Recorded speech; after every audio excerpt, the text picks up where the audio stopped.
Welcome to the 1986 World Series. The Red Sox and Mets arrive here on the wings of remarkable playoff victories.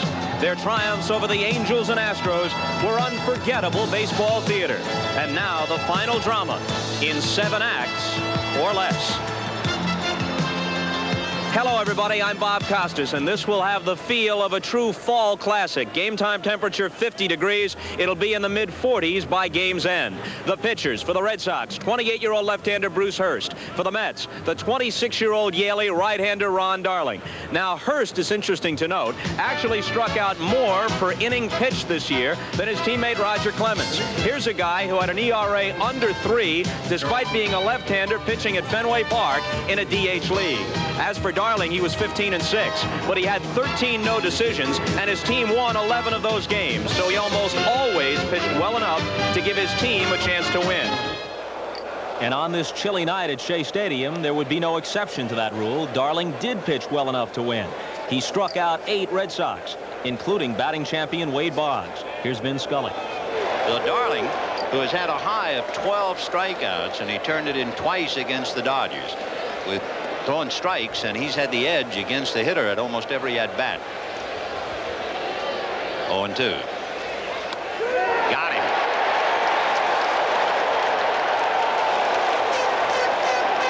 So Wade Boggs strikes out. He becomes strikeout victim number 3 for Darling, and the batter will be Marty Barrett. Marty, very tough man to strike out. Only 31 times all year. However, Kirk McCaskill got him twice in one game in the LCS. He has 2 strikes and chased it. That's the pitch he tries to guard against, but they got him this time. Meanwhile, Red Sox starter Bruce Hurst was also humming along. Here he faces Darryl Strawberry. And he is caught looking, and down he goes. 3 strikeouts for Bruce Hurst. There was a case of using the slow curveball, throwing the forkball, and then that fastball that he says I can get by with a mediocre fastball. You can if the other 2 pitches will set it up for you, and that's exactly what he did there. Hurst and Darling match zeros until the top half of the 7th. Then Jim Rice leads off for Boston and draws a walk. The next hitter is Red Sox right fielder Dwight Evans. Darling's pitch bounces away from Gary Carter, and Rice moves into scoring position with nobody out. Evans can't get him home as he grounds back to the mound, but Gedman is next. Here is Rich Gedman. Popped up and struck out against his old high school foe and hits a ground ball right through Tuffle. Here comes Rice around third to throw by Strawberry. He's in there. Down to second goes Gedman. And Tuffle was fooled by the bounce, and at home plate a collision and timeout. Darling was going behind the plate to back up on the throw, and he arrived at the same time. Jim Rice is his hand, it looks like, too, and Darling is down. It was Henderson who was coming up. Henderson wanted to give a sign and crashed into Darling. Henderson, the on-deck hitter, number 40. Oh, yeah, I see it now. He's the man who got hurt. And Darling was in the right place, but up against the wrong man. He was just trying to back up, and the on-deck hitter was trying to indicate slide or no slide, and you had a remarkable collision. And Henderson hurting that right hand and wrist. We'll see whether he can continue or not. Remember, Tony Armas has a bad ankle. Here's the play again. Watch.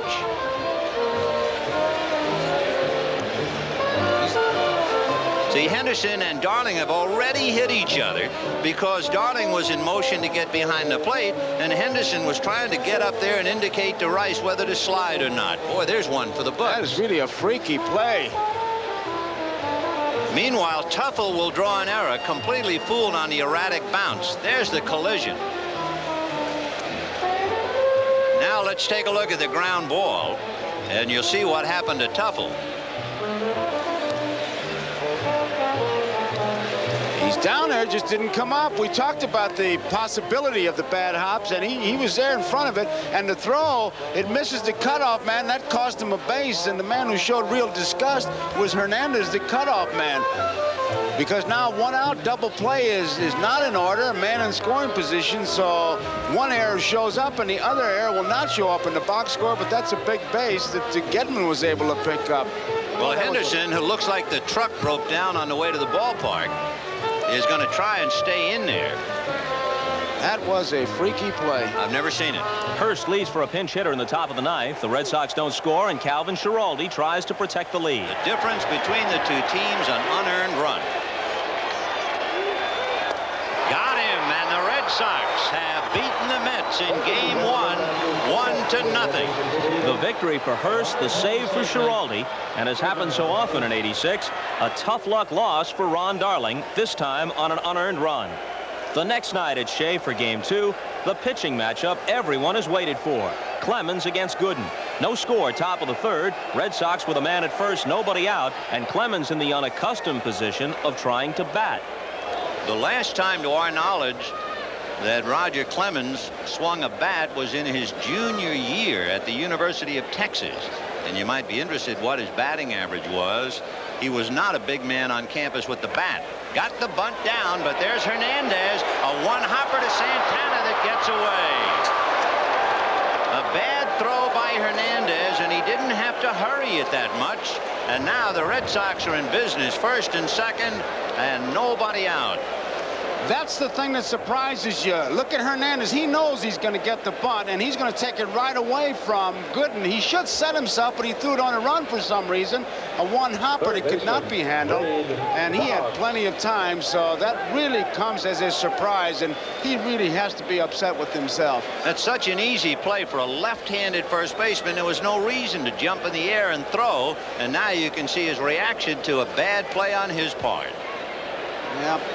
He knew he made a bad play. Now he has dug a hole.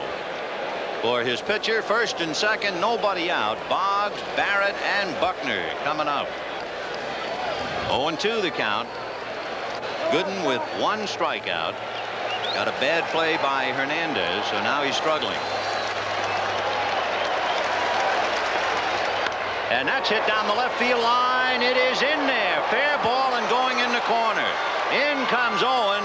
To third goes Clemens on a double by Boggs. And the Red Sox lead the Mets 1-0 in the third inning. And make no mistake about it, the atmosphere here in New York has changed dramatically from what it was before the start of the first game. Watch him go with the pitch. He was going that way all along. He programs himself. There's the base hit. Fair by a couple feet. 1-0.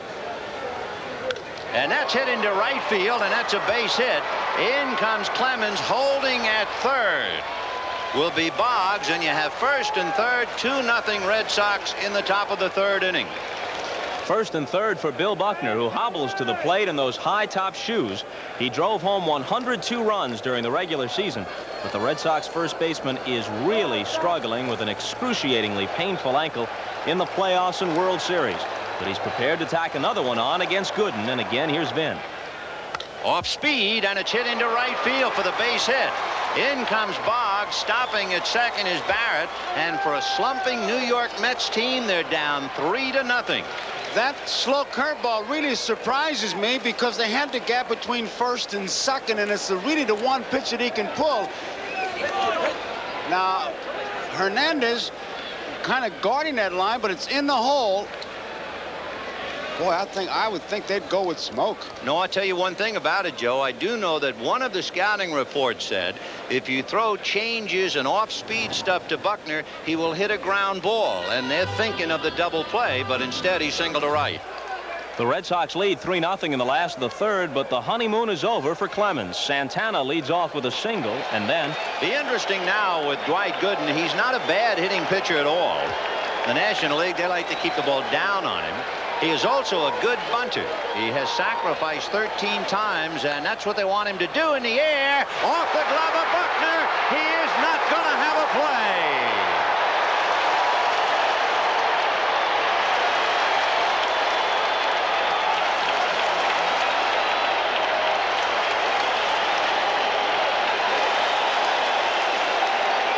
He pushed that ball. He tried to make the catch, and when he saw himself falling, and they're certainly going to bunt it towards Buckner's way. It was not a good bunt, but perfect with the results. And suddenly the Mets and their fans come alive on 2 infield singles, one off the glove of Clemens, and now the bunt to Buckner. And Davy Johnson rubbing his eyes, hoping the Mets will wake up offensively. Ground ball up the middle, base hit. In comes Santana, and they're going to hold Gooden at third. Bud Harrelson down the line to stop Dwight, and that will bring up the man whose error contributed so heavily in the top of the third, Keith Hernandez.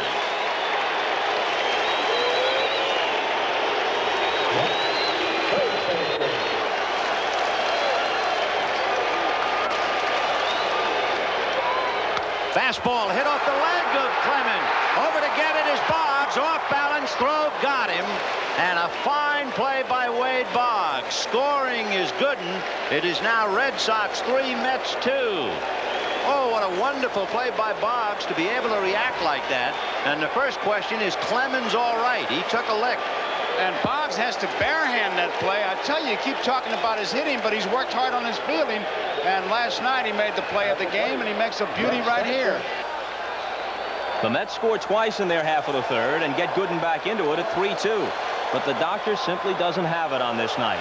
Top half of the fourth, and Dave Henderson, a Red Sox playoff hero with his 5th game home run in Anaheim, steps up. Smash into left center. Dykstra to the track at the wall. Gone. Hendu hits it out. And the Red Sox lead the Mets 4-2. And look at that fan holding onto his head.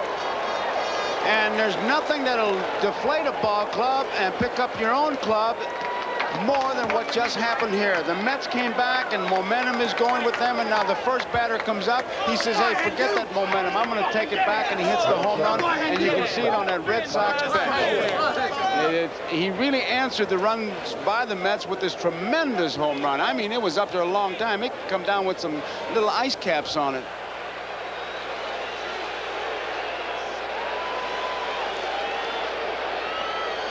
Trailing 4-2 in the last of the fourth, Davy Johnson lets Gooden bat for himself. The Mets don't score, and with Gooden back on the mound in the top of the fifth, Rice leads off with a single. Now it's Evans. And there's a drive into deep left field. Heap just watches this one, and it's going to go on the pavilion top, on the roof. And Dwight Gooden is not good enough tonight. It is 6-2 Boston in the 5th inning. And oh, did Dewey whack that one. And the Red Sox hit parade would continue. Eventually they'd win it 9-3 and hang the loss on Dwight Gooden. Unfortunately for Roger Clemens, he wasn't especially sharp on this night either. The dream pitching duel never really materialized. Clemens couldn't last the required 5 to get the victory. Steve Crawford succeeded him, and Bob Stanley finished up in the 9th facing Keith Hernandez. High drive into deep center. Henderson digging to the track at the wall. He's got it. And that summed up the Mets all night. They've been a buck short, and the Red Sox, who were supposedly almost a 3-1 underdog team, have swept 2 in New York. They have sent Davy Johnson and the Mets back to the gloom. John Updike called it a lyric little bandbox, and it's been home to the Red Sox since 1912 and without a World Championship banner since 1918. The Babe, Tris Speaker, and Jimmy Fox wore Red Sox uniforms here. From this mound, Lefty Grove pitched for Boston, and it was here that Ted Williams authored his 406 season in 41. And Yaz led the drive to an impossible dream pennant in 67. Here, 11 years ago tonight, Carlton Fisk's home run beat Cincinnati, and then 3 years later, a day of decision homer by Bucky Dent broke hearts all over New England. This is Fenway Park, and this is Game 3 of the 1986 World Series. Marking the return of Red Sox left-hander Bob Ojeda to Fenway Park as he tries to get the Mets back on track, and the first series appearance of Oil Can Boyd. The Can trying to give the Red Sox a stranglehold on the 1986 Classic. He could put them 3 up, but Len Dykstra, the Mets leadoff man, has other ideas. 1 ball, 1 strike. High drive down the right field line, hooking in the corner. If it's fair, it's gone. It's gone. Lenny Dykstra. takes oil can deep, and the Mets lead 1-0.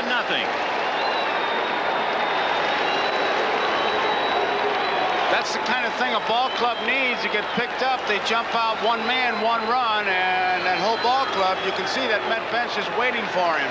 That was the first extra base hit by the Mets in the World Series. And oddly, lightning is struck not twice, but 3 times for the Mets at the beginning of the 3rd game of all 3 World Series in which they've appeared. Wally Backman is next, and the assault continues. And there's a line drive base hit into right field. Sounded like the bat cracked at least. It didn't break, but Backman singles, and the batter now will be Keith Hernandez.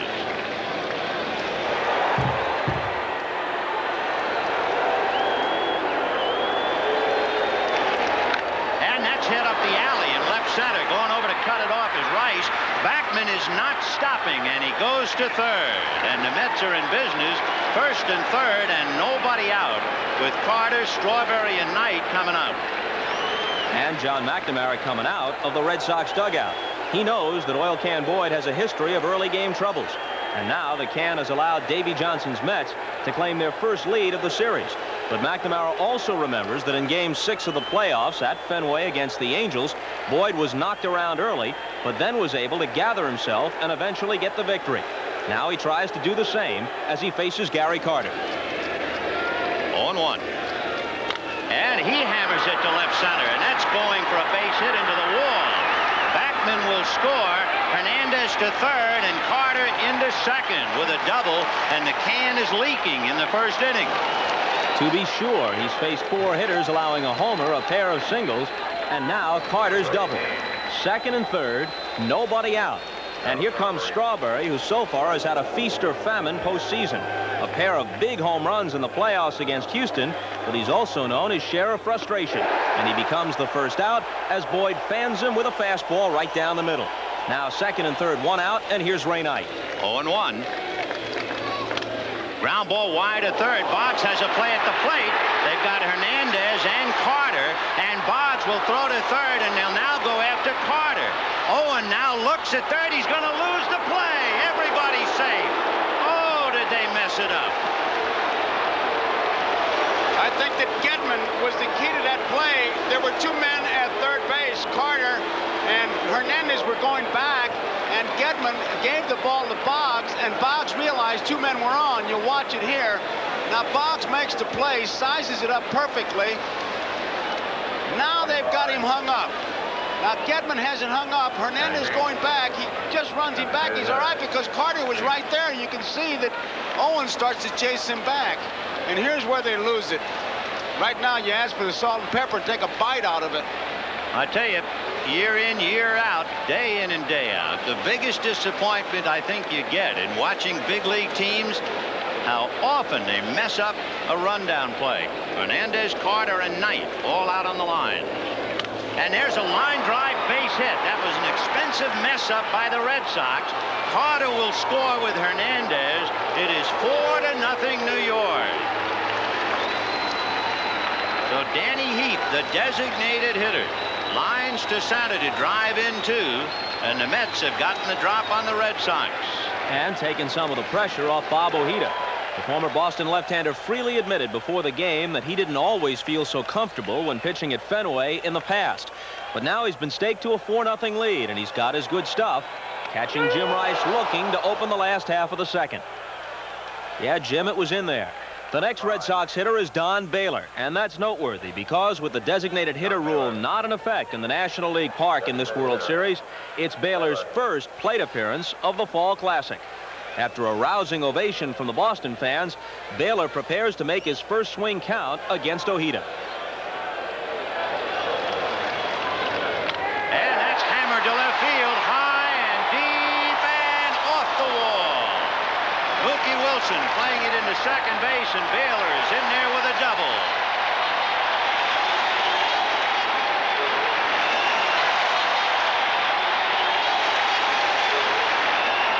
But as it turned out, it would be the only extra base hit Ojeda would allow all night. And Baylor's Boston mates couldn't get him home from second base. They did manage a run against Ojeda in the 3rd, but that was all. The Mets threw 2 more on the board in the 7th, another in the 8th, and now with Gedman at the plate and 2 out in the 9th, Roger McDowell finishes up. A hopper to second base. Backman cranks it up, and let's put it this way tonight: the wall, the green monster, did not figure in the game at all as the Mets beat the Red Sox 7-1. On to Game 4. Ron Darling back on 3 days rest for the Mets, and a calculated risk by Red Sox manager John McNamara, starting Al Nipper, only his 5th best starter during the season.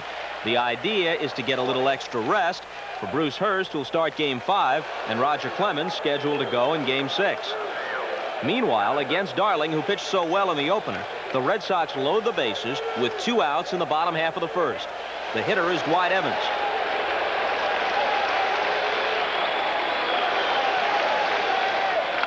Little ground ball down to Santana.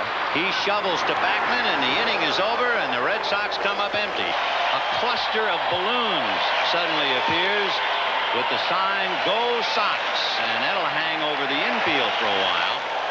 Pitching scoreless ball until the 4th. Nipper comes down to earth a little bit as Backman leads off.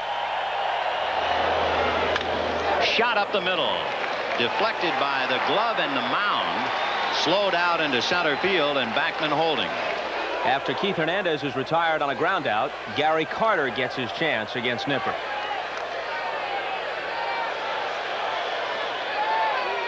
Fastball, high drive into left field. Rice is looking up. She is gone. Home run, Carter.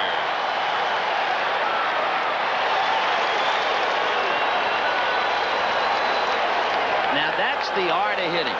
He says to himself, the pitcher struck me out on a curve. Is he going to come back with the curve? And Nipper thinks he's probably looking curve. I'll give him a fastball.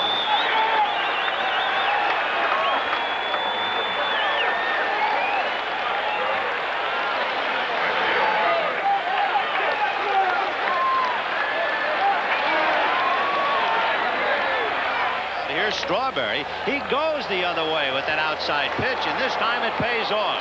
By the time Rice plays it off the wall, Darrell is to second base with a double, so he's learned. Remember, in the 2nd inning, he tried to pull the outside pitch and rolled it to Barrett. This time he went with it. Carter's home run ball nestled in the screen is a reminder of the difficulties Al Nipper has already endured. Ray Knight will make him pay some more. And line drive to center, base hit. Henderson is charging. Strawberry being waved. The throw cut off by Buckner. So Strawberry is in. It's 3-0 Mets, and Ray Knight holding at first base. So Knight is 2 for 2 with an RBI. And here's Darling, who grew up near Boston as a Red Sox fan. Just a few innings away from evening the series. With the 3-0 lead, he works to Dave Henderson in the 5th. Fastball got him looking. So he was looking for the pitch that he had struck out on, the curveball, and he was left gazing at the Express. Still 3-0 in the 6th, and Gary Carter, who's found Fenway Park to his liking thus far, leads off against Nipper. 2-2. Little pop fly back at first. Tough play for Buckner on the bad leg, and it's going to land. And Carter's going to leg it for 2 as Evan has to throw the ball back in. And Gary's in there with a fist double to right field. He was fooled on that pitch. It was a breaking ball. You could see at the very last minute he just kind of snapped at it, and he didn't really drive that ball. And Carter, when he's up there, I mean, he follows that ball all the way. Take a look at his eyes. Now, they'll open up when that ball gets close. Look at that. Like somebody put a quarter in his nose. Look at those eyes open up. Good hitters do that. A modest thing and thine own. A little blooper the other way. In the box score, it's a double. And the batter will be Darrell Strawberry. Evans never had a chance to make a play on him. And Carter wasn't going to take any chances. He went in head first. Landing gear down. Darrell Strawberry then flies out. Carter tags and advances to 3rd. Up steps Ray Knight with 1 gone. Fastball whacked to left. Rice handles it, and Carter is going to come anyway. The throw, he is out at the plate. He broke back to third base, and Rice was able to play shallow and make that play.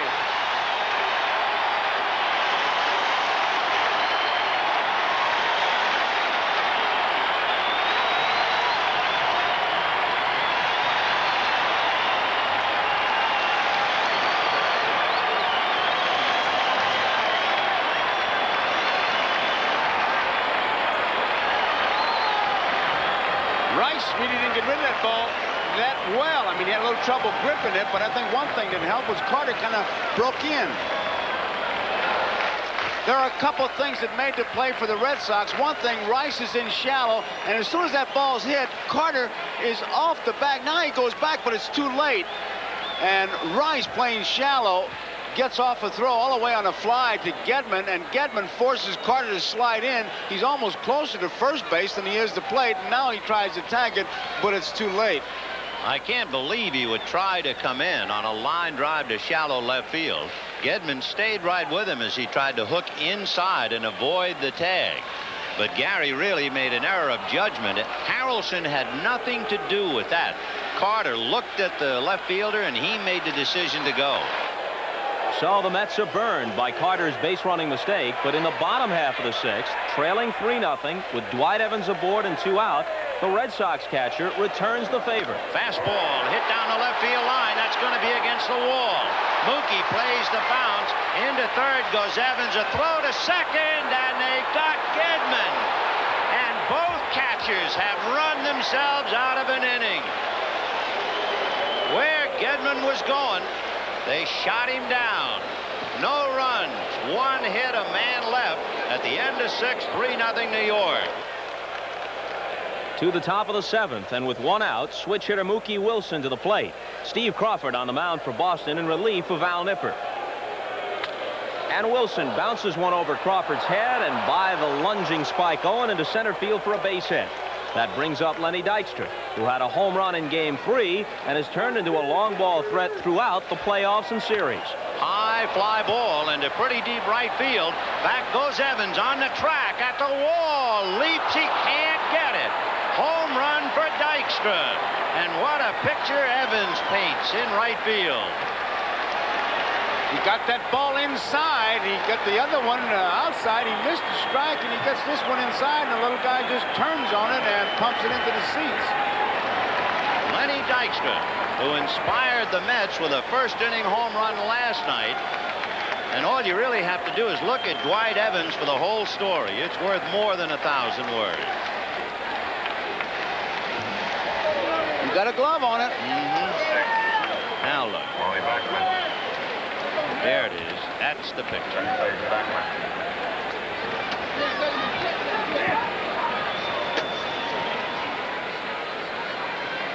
Well, what goes around comes around. All you have to do is think back.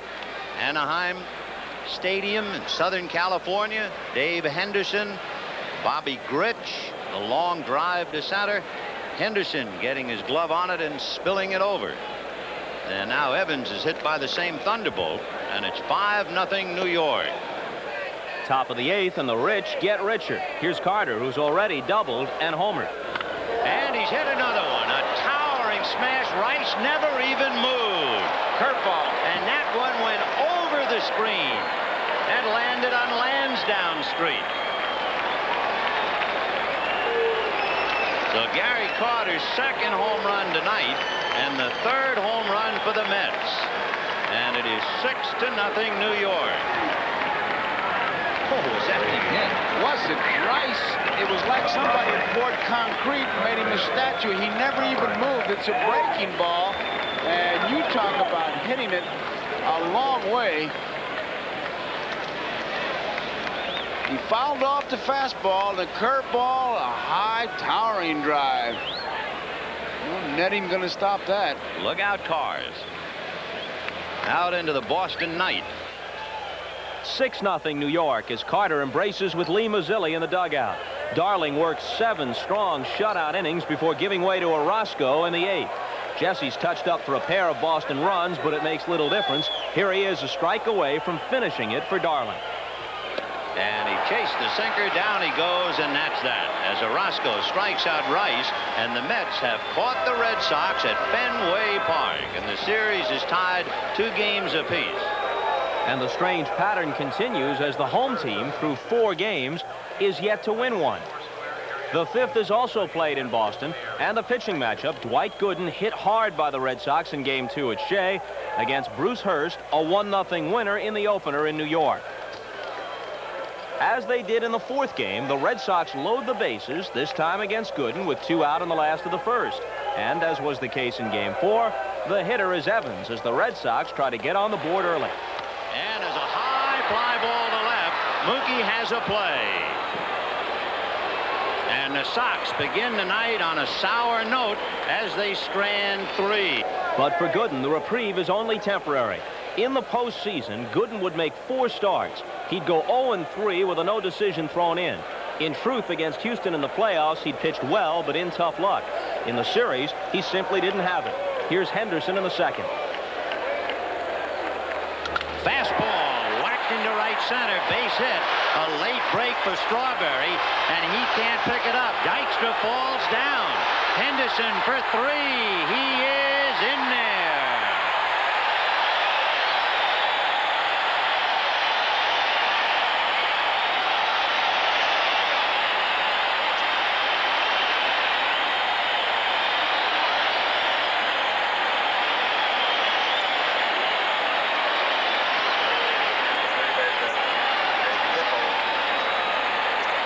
Strawberry had no jump on the ball at all, and then when he got there, he missed the ground ball. Dykstra fell down trying to retrieve. It will go as a triple for Dave Henderson. It should have been cut off as a double. Dykstra just slips, and he can't come up with it, and that's about the time that Henderson was at second base, and he shifted into what for him was high gear, and he goes into third base. Interesting now with Spike Owen at the plate. Keith Hernandez is up, Tim Tuffle is up, Knight is up, and Santana is halfway. But with 1 out in the 2nd inning, Davey Johnson playing the infield out. Lifted to left field. That should be deep enough. Let's see. Mookie for the catch. Henderson coming to Carter. Too late.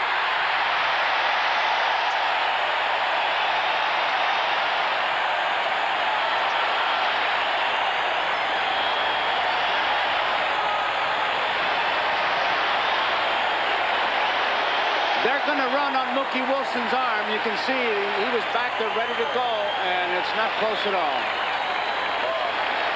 The Red Sox add another run in the 3rd on an error by Met shortstop Rafael Santana, a walk to Rice, and an RBI single by Evans. Now in the 5th, Rice is the leadoff man.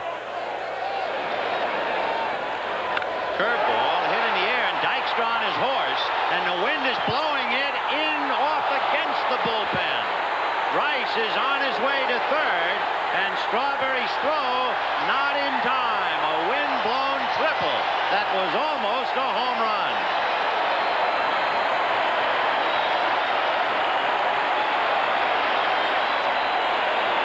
You could really see it tail off to the right, almost like in golf it would be a slice. It's a high towering drive. The wind gets it. It would be drifting away anyhow, but the wind really takes it away from Dykstra, and it's just a foot or so from a home run. 1-0. And that's looped into right field. Base hit and the run.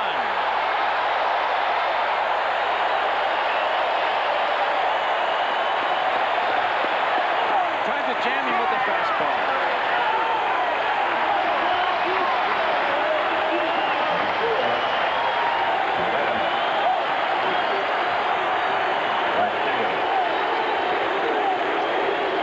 So Dwight Gooden, who trailed 4-2 and 6-2 and had to go out. Jim Rice hollering encouragement out of the dugout. And Baylor standing at first. A modest thing and thine own. A flute single to right for the RBI. He's giving a needle to Baylor because he got jammed on that pitch. He just fisted it over there. That's what he's doing. He's sticking a needle in Baylor. Now with Baylor aboard, the next hitter is Evans, and Gooden's woes continue.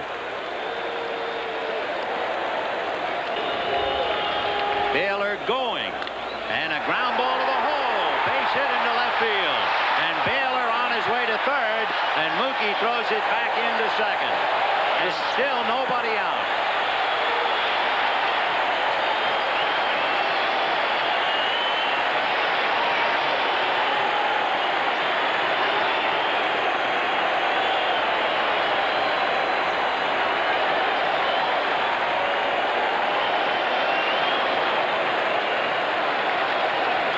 Well, they're going to bring in Sid Fernandez, and I'll tell you what.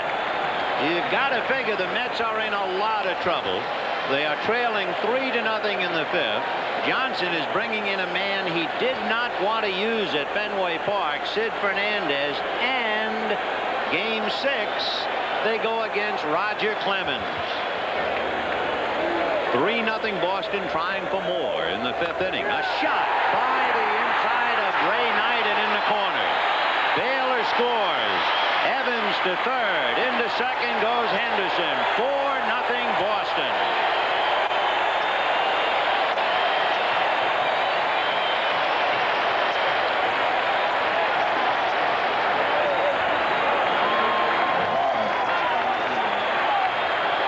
Johnson's Mets trail 4-0, and Hurst is cruising. Here in the 6th, the struggling Strawberry takes a called third strike, though he disagrees with the call by plate umpire Ed Montague. Got him. Following a heated argument, Strawberry is the target of some jeers from the Fenway fans.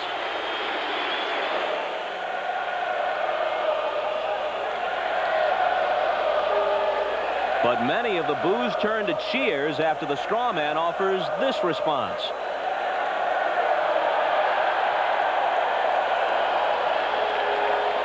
Now to the 9th, and Dykstra is the Mets' last hope. Fastball high, and he chased it again. The Mets had managed a solo run in the 8th on a Tim Tuffle home run, and another one in the 9th, but the final with Hurst going the distance, 4-2 Red Sox, as the home team finally wins a game in this World Series. Now back to Shea for game 6. A well-rested Roger Clemens for Boston. Bob Ojeda for New York. The Red Sox need one win for their first World Championship since 1918. They get single runs off Ojeda in the 1st and 2nd, but the Mets score twice off Clemens to tie the game in the 5th. Now in the top of the 7th, one out, Marty Barrett at second base, and Jim Rice at the plate against Met reliever Roger McDowell. Roller to third. Knight charging. High throw off Hernandez's glove, and over to third goes Barrett. A routine play gets away by Ray Knight. Just a slow roller against a slow runner. He had plenty of time, and he threw it away. You'll see it. Nothing tough about it. And not only does he lose Rice, but since it's such a bad throw, he allows Barrett to get over to third. And now the Mets have a problem. It is indeed strength against strength. They're going to have a sinker ball pitcher against a low ball hitter, Dwight Evans. That ball just sailed right up and over Hernandez's glove. So we'll watch Rice at first. Barrett at third, one out, 3-2 to Evans, 2-2 in the 7th inning. Rice goes. Sinker is hit down to second. They can't get the double play. Safe at second, out at first. And the run is in. So that was the big play. Do you turn Rice loose or don't you? If he's not going, they get the double play. But he was going, and he was not only there, but safe. And the run is in. So the error gets even larger. Otherwise, the inning is over. He got the sinker in a good spot, and now you see Rice sliding in safe. And it's a decision that'll get lost in the box score. But McNamara, if it's a strikeout, it's a throw him out. But he makes the move, lets Rice start, and gets the big run. Watch Barrett scoring the tie-breaking run. Just as Ray Knight is being fitted for the Goat Horns, the Mets come to life once more. They trail 3-2 entering the last half of the 8th. Calvin Schiraldi has come out of the bullpen for Boston. Off Davy Johnson's bench comes Lee Mazzilli, rescued from the Pirates late in the season for a second tour of duty with the Mets, and he's about to deliver a timely pinch hit. Fastball full to the hole. Base hit into right field for Mazzilli. The tying run is aboard.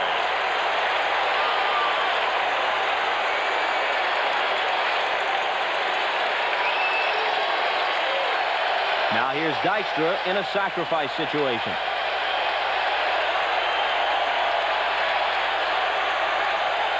There's the bunt.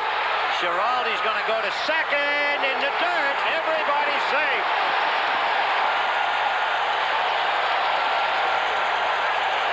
Wally Backman then moves the runners along with a successful sacrifice. Keith Hernandez is walked intentionally, and it's Carter with the bases loaded and one out.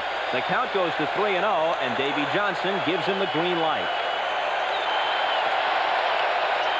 Swung on and lined to left, right at Rice. Tagging up is Mazzilli to score, and down to third goes Dykstra. It's a brand new ball game.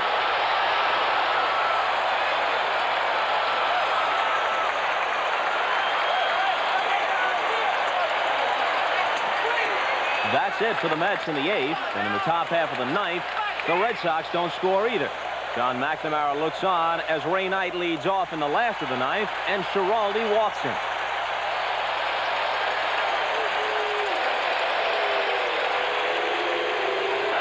Now it's Mookie Wilson in another obvious sacrifice spot. The bunt out to get it is Gedman, and throws not in time. And we have our first argument of the series.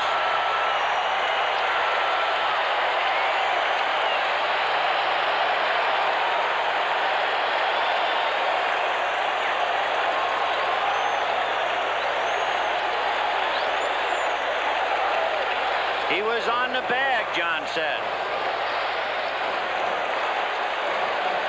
You can't blow that call.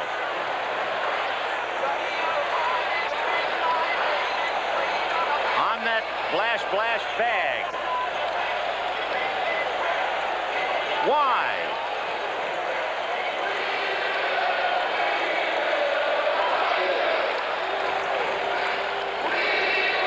You couldn't have seen it, John said.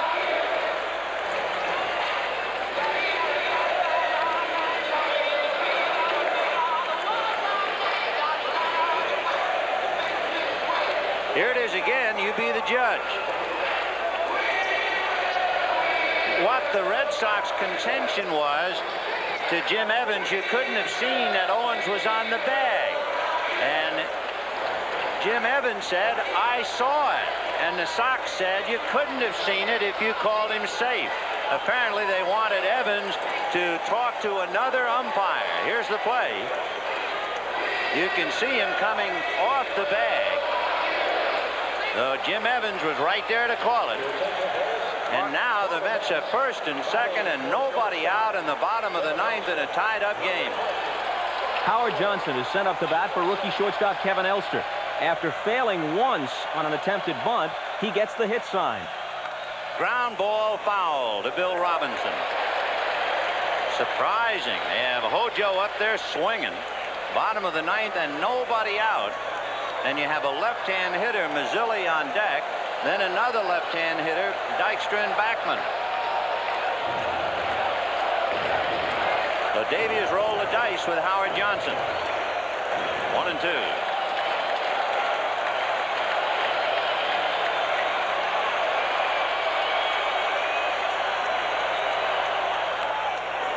Foul tipped. He struck out. On a check swing that ticked the bat, Johnson strikes out. One very big out. And then two more as both Mazzilli and Dykstra fly to left. To extra innings tied at 3. Orozco and McDowell have already been used, so Dave Johnson turns to Rick Aguilera.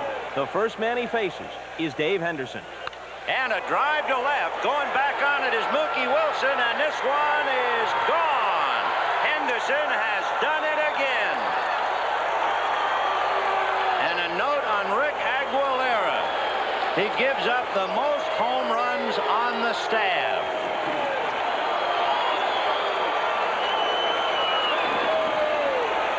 It looked like a fastball, and there you see Roger Clemens, and look at this bench.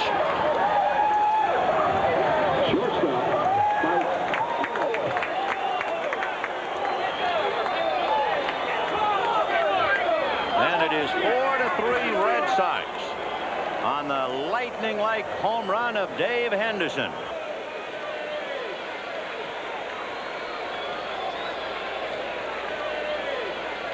Now 2 outs later, following a Wade Boggs double, Marty Barrett, the series' hottest hitter, steps up.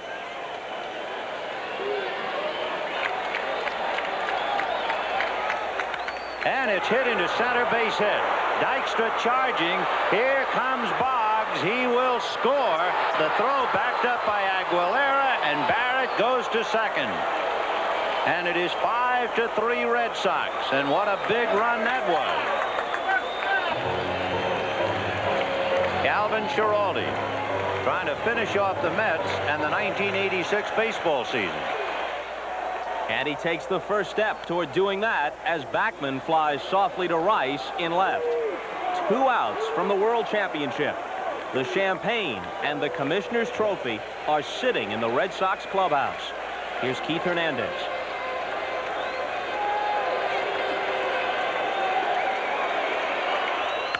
And that's hit to dead center with Henderson going to run it down.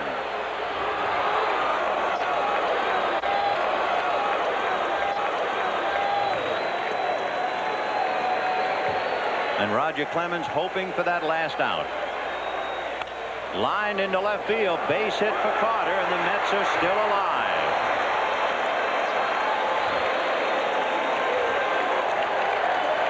Carter at first. Curveball, and that's going to be hit to center, base hit. And now suddenly with 2 out in the 10th inning, the tying runs are aboard, and Ray Knight will be the batter.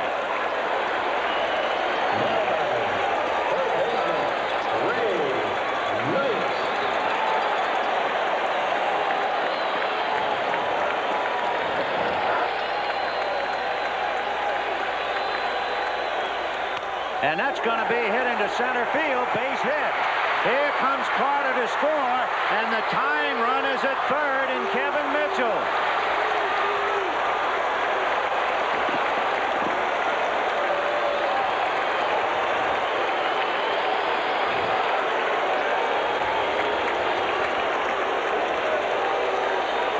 And the Mets refuse to go quietly.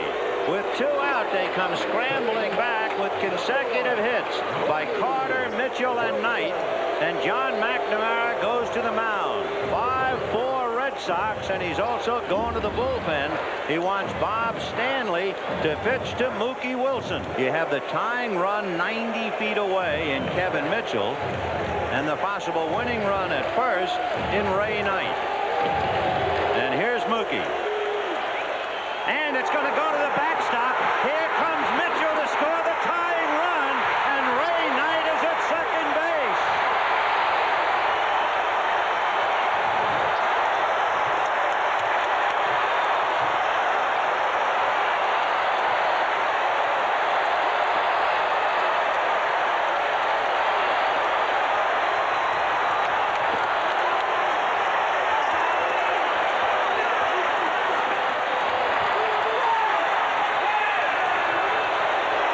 So the winning run is at second base with 2 out, 3-2 to Mookie Wilson. Little roller up along first, behind the bag. It gets through Buckner. Here comes Knight, and the Mets win it.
one picture is worth 1,000 words, you have seen about 1,000,000 words. But more than that, you have seen an absolutely bizarre finish to Game 6 of the 1986 World Series. The Mets are not only alive, they are well, and they will play the Red Sox in Game 7 tomorrow. But tomorrow brings rain and a postponement, allowing Red Sox manager John McNamara to bump Oil Can Boyd and bring Bruce Hurst back on 3 days rest for the finale Monday night, October 27th. The Mets go with Ron Darling, who has pitched 2 strong games thus far in the series. Top of the second, Dwight Evans, a heavy hitter throughout this 7-game set, steps up. High drive into deep left center field. That one might go all the way. It is gone. Home run, Dwight Evans. It was a fastball, and Evans really jumped on it. He was a little bit out in front on that ball he fouled off, but this one, with the swing, he timed it perfectly and drove it a long way. Dwight Evans' second home run of the series and his 7th run batted in, and it's the Red Sox who score first and lead 1-0. Next batter, Rich Gedman. He slaps it foul with his stick, leading to some slapstick. But what follows is no laughing matter for Ron Darling. And that's a drive into right center field. Strawberry going back to the wall. At the wall, leaps in the air. One-hands it. No, he missed it. The right hand of Dale Ford started up and then circled to indicate home run. And Strawberry coming with an inch. It's gone, and the Sox lead 2-0. We've seen a number of these plays. He gets the glove on it. His glove is over the fence. It looks like he's going to rob Gedman as he finds the fence of the home run. He gets above it. It hits the glove, and then his arm appears to hit the fence. Over it goes. He was looking for it and realizes he doesn't have it. We saw Henderson do that in the playoffs. We saw Dwight Evans do it, and now here's Strawberry. So it is 2-0 Boston on back-to-back home runs. Still in the second inning, man at second base, Dave Henderson, and 2 out. And here's Wade Boggs. And as a hopper by the diving Santana, Mookie's going to come up throwing, but Henderson, because of that big lead, will score easily. And it is 3-0 Boston. It stays that way for a while, and some Boston rooters begin to believe their Sox can shake off the specter of the loss in Game 6. Hurst fans Tuffle in the 4th. Bruce is masterful into the 6th, looking for his 3rd victory of the series. But with 1 out, Mazzilli grounds a pinch hit to left.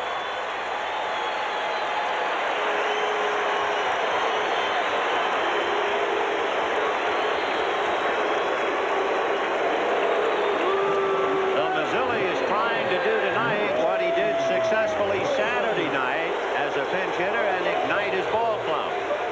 And Mookie Wilson, the batter. Line drive into left field. Base hit. And the Mets are alive with 1 out in the 6th. And Tim Tuffle coming up.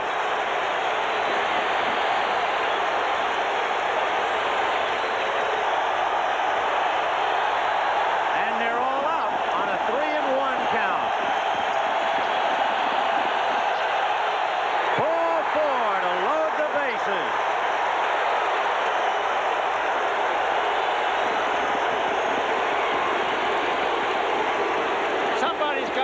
Talk to Hurst, if nothing else, to break the mood. Somebody come in and just ask him how everything is. Johnny Mac. Yeah, somebody's got to do it. It's time for the boss to make the visit.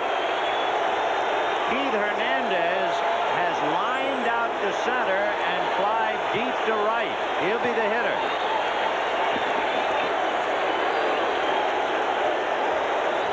Outfield straight away.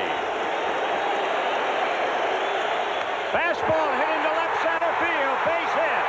In comes Mazzilli. In comes Wilson. Stopping at third is Tuffle. 3-2 Boston.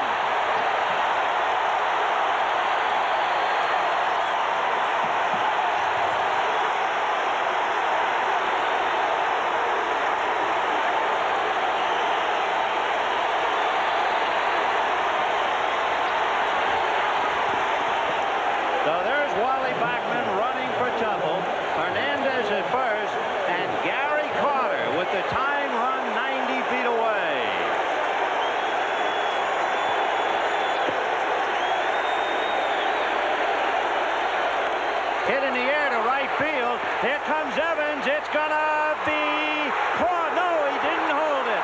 The run is in. However, Hernandez is tagged out by Spike Owen. The game is tied, and in the top of the 7th, the Red Sox pinch hit unsuccessfully for Hurst. Now here's the beleaguered Calvin Schiraldi facing Ray Knight in the bottom half. High drive into deep left center. Back goes Rice. This one is gone.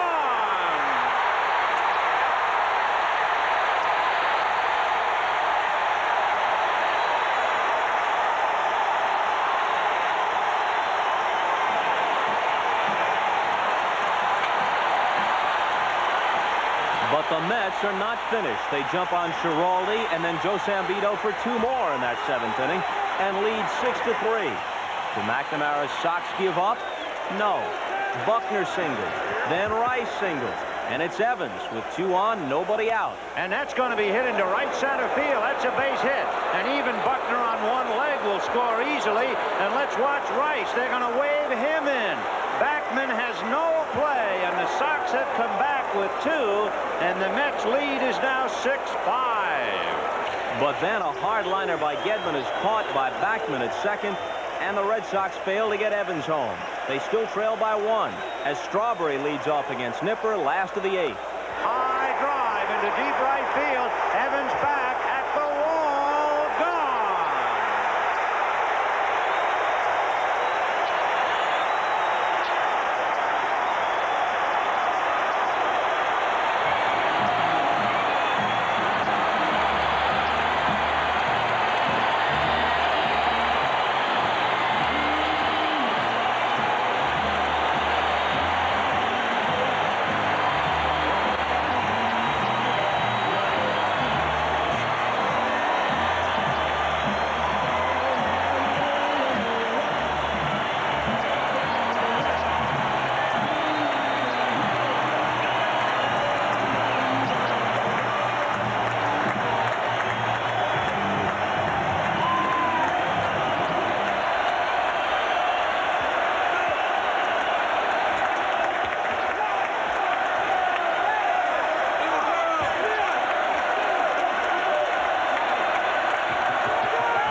The Mets tack on another one in that last half of the 8th and lead 8-5. Jesse Orozco retires the first 2 Red Sox in the 9th.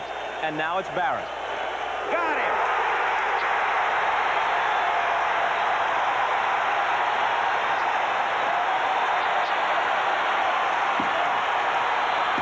So here's to the New York Mets, world champions of 1986.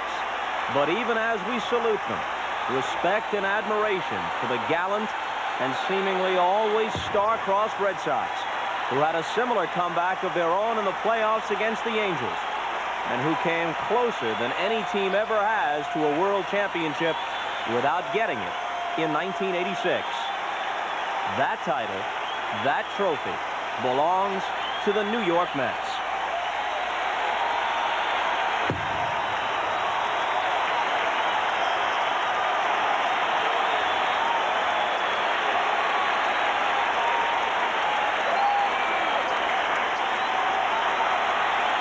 Ladies and gentlemen, the 1986 World Champion, New York Mets.